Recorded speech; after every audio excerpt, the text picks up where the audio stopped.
तो उस वक्त के जो थे एसपी सिक्योरिटी थे गालिबन, जो सेक्रेटरीट वगैरह में सवाल हुआ था, उनकी रिटायरमेंट करीब थी, ये वाक़या हो गया। अफसरान ने उनसे पूछना शुरू कर दिया। उन्होंने अपने किसी कोलीग को कहा कि यार ये लड़का मेरी रिटायरमेंट ख़राब कर गया है। फिर उस वक्त के जो डीआईजी थे उन्होंने इधर उधर फ़ोन किए 2-4 जगहों पे। तो मुझे लगा कि यार मेरे लिए ये ना ये पहला था इंसिडेंट इस तरह का, तो मुझे लगा यार कोई गड़बड़ हो सकती है। तो मैंने क्या किया, मैंने कहा यार किसी महफूज जगह पे होना चाहिए ना, और घर से आके पुलिस वाले उठा लें और मेरे पे केस कोई और डाल दें। तो मैंने इस तरह किया, मेरे एक 2 दोस्त थे, वो एमपी हॉस्टल है बिल्कुल सेक्रेटरीट के सामने जहाँ मैंने ये किया था, तो मैंने उनको फ़ोन किया। उस रात मैं फिर उनके पास रहा। अच्छा। तो मैंने कहा ये मुझे इधर उधर ढूंढते रहेंगे, एमपी हॉस्टल में तो कोई ढूंढने नहीं आएगा। लेकिन वैसे ढूंढ रहे थे आपको? ढूंढ नहीं रहे थे, यानी हमारे एक ब्यूरो चीफ थे, उनसे उन्होंने फोन करके पूछा ये क्या करता है, ये हुआ। मुझे लगा ये इनके लिए तो ढूंढना मुझे मुश्किल नहीं है, ये थ्रेट दे रहे हैं मुझे, हो सकता है कि कोई शरारत कर दें, हो सकता है। मेरे लिए नया वाकया था। तो मैं फिर उस दिन मैंने कहा यार चलो घर से बेहतर है चलते हैं। सर उसके बाद कभी कोई ऐसा वाकया हुआ है? बेशुमार हुए। एक बहुत बड़े लाहौर के बड़े दुश्मनदार ग्रुप हैं, तो किसी का इंटरव्यू किया, उनको बुरा लगा वो इंटरव्यू, क्योंकि उसमें उनका जिक्र था बड़ा बुरे तरीके से। अच्छा। मैंने तो नहीं किया था, मेरे मेहमान ने किया था।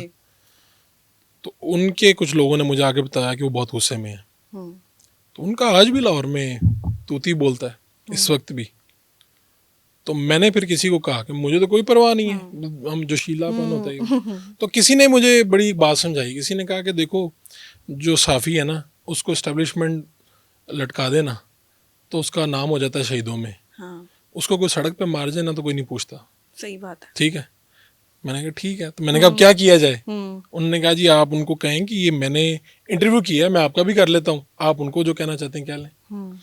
तो बाहर में एक मेहरबान थे, उनके बहुत ही करीबी रिश्तेदार था उनका, मैंने उनसे बात की, वो मेरे जानने वाले थे, मुझे पता नहीं था कि उनकी रिश्तेदारी उनके साथ। तो मैंने उन्हें कहा इस तरह गलत फहमी पैदा हो गई है, मैंने जान के कुछ नहीं किया। तो उन्होंने कहा कि आप बेफिक्र हो जाए। उन्होंने आगे मैसेज दिया, तो इस तरह से हमारी जान बची। बाकी छोटे मोटे कभी कोई नाराज़ हो जाता है, कभी कोई कहता है मैं तुम्हारे, एक फेडरल मिनिस्टर थे, शो किया, ज़्यादा दूर की बात नहीं है, 2 फेडरल मिनिस्टर 2 ही हफ्तों में नाराज़ हो गए। कैसे हुए? एक साहब तो थे, उनके बारे में उन्हीं के ख़ानदान ने कहा बुरा भला। अब आप ढूंढ लेंगे, वो फेडरल मिनिस्टर हैं, उनके भाई भी मिनिस्टर हैं। उन्होंने मुझे फ़ोन कर दिया, उन्होंने कहा यार आप हमारे पीछे लगे रहते हैं, हमारे ख़ानदान मिला हुआ है, हमारे मुखालफिन नाराज़ हो गए। दूसरे वाले तो बहुत ही सीनियर फेडरल मिनिस्टर हैं, उन्होंने मेरे चैनल फ़ोन कर दिया। अच्छा। चैनल फ़ोन करके कहा ये देखें ये मेरे मुखालिफ को ले रहा है, इसने ये कर दिया वो कर दिया।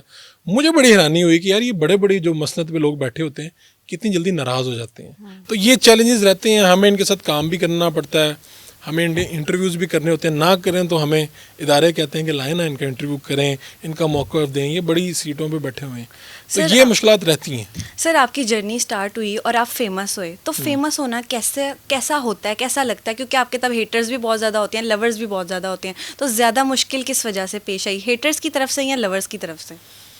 देखिए एक बात तो ये है कि ये पूरा पैकेज है।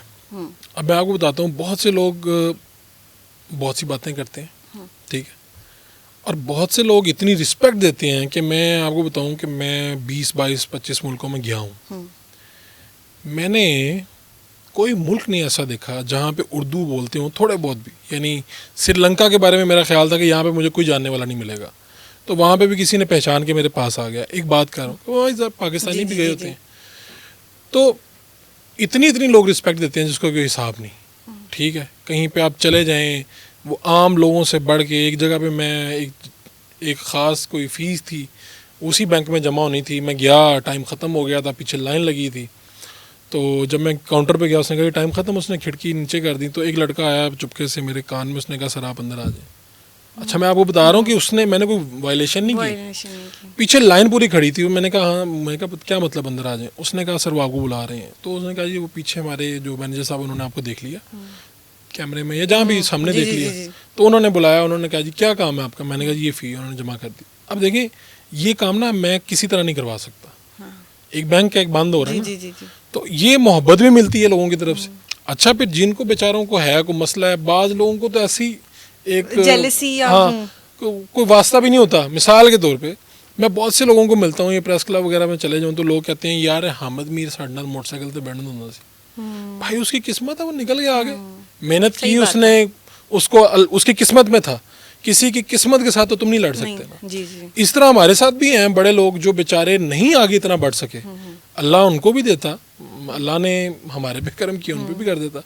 वो अजीबोगरीब बातें करते हैं, हमारे तक हमारे चाहने वाले पहुंचाते हैं, हम हंस देते हैं, हम कहते हैं अल्लाह का करम है, बस ठीक है और क्या। तो ये हेटर्स और लवर्स ये चीज़ चलती रहती है। मैंने किसी से कहा यार ये फलां बंदा मेरे खिलाफ में बातें करता रहता है ये वो, तो उसने कहा जो इतने लोग तुम्हारे हक में बातें करते हैं वो, तो ये भी तो अल्लाह ने दिया ना। बिल्कुल। अगर मैं एक बिल्कुल गुमनाम बंदा हूँ, कोई जानता ही ना हो, तो आज आपके सामने बैठा भी ना हूँ यहाँ पे। सही बात है।